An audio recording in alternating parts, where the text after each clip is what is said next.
Bonjour Victorien. Bonjour. Alors, peux-tu nous présenter ton instrument? Donc, cet instrument s'appelle le cor d'harmonie. Mhm. Il fait partie de la famille des cuivres. Ok. Et comment on produit un son Donc, dans cet instrument? Comme tous les autres cuivres, on va produire un son grâce à cette petite ustensile qu'on appelle une embouchure. Et donc, on va faire une vibration avec nos lèvres. Cette vibration va être transmise dans l'embouchure et va pouvoir faire vibrer tout l'instrument pour produire le son. Donc, tout simplement avec les lèvres. D'abord, on produit le son comme une petite abeille qui vibre. Donc, on va refaire ça dans l'embouchure. Et grâce à cette vibration, on va obtenir le son.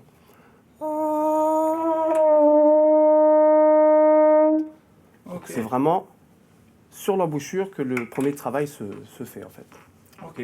Et je vois que tu as des palettes pour changer le son. Donc en fait, tout simplement, le cor d'harmonie est muni de palettes pour produire toutes les notes que l'on connaît de la gamme normale. Donc certains instruments ont des pistons, mais là ils ont mis des palettes tout simplement pour le confort du joueur. D'accord. Voilà, donc je vais vous faire la gamme. Oui.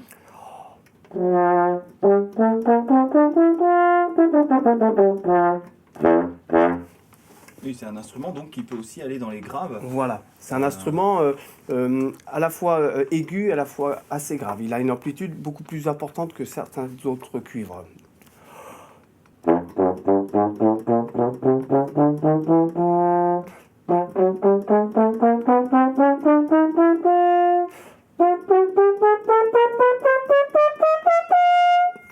Ok, Donc là, effectivement, il y a une palette belle sonore tessiture, assez importante, oui. Et je vois que le pavillon est assez large quand même. Oui. Et tu te sers de... Tu étouffes le son, non? C'est ça? Voilà, c'est ça. C'est que, en fait, à l'origine, le corps était naturel, en fait. Donc ça veut dire sans piston, donc juste un tuyau. Et donc pour produire les différentes notes de la gamme, on se servait de la main et on venait étouffer plus ou moins le son. D'accord. Tu peux nous montrer, oui, l'autre instrument? Donc voilà, on retrouve notre pavillon, notre tuyau, en fait, qui va nous servir de vibration. On va caler notre embouchure. Et donc les notes de la gamme, je vais les produire en bouchant plus ou moins le pavillon. On appelle ça le cor naturel. D'accord.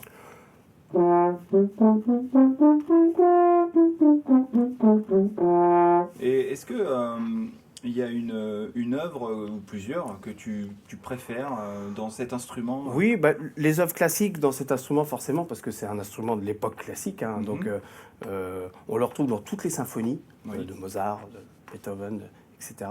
Et du coup, des grandes œuvres de Verdi aussi, il y en a beaucoup, etc. Des choses... D'accord. Je peux vous en faire un extrait. Oui, tout à fait. Oui.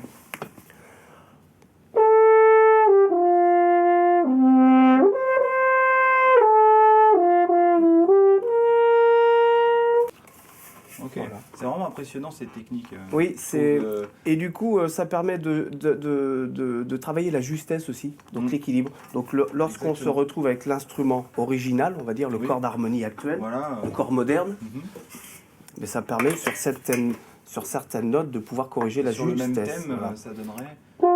Par exemple, le même thème que je viens de vous jouer.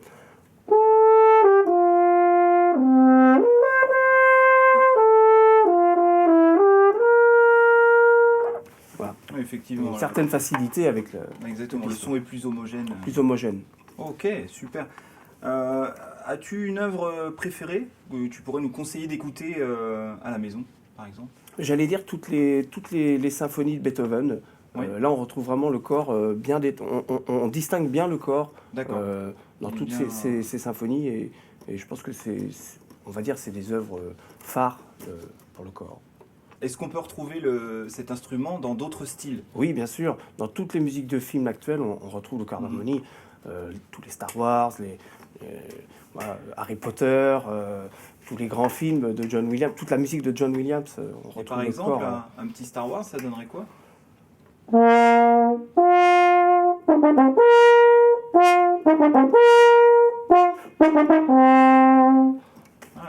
excellent. Voilà. C'est vrai qu'on sent bien la couleur Oui, c'est ça. de l'orchestre.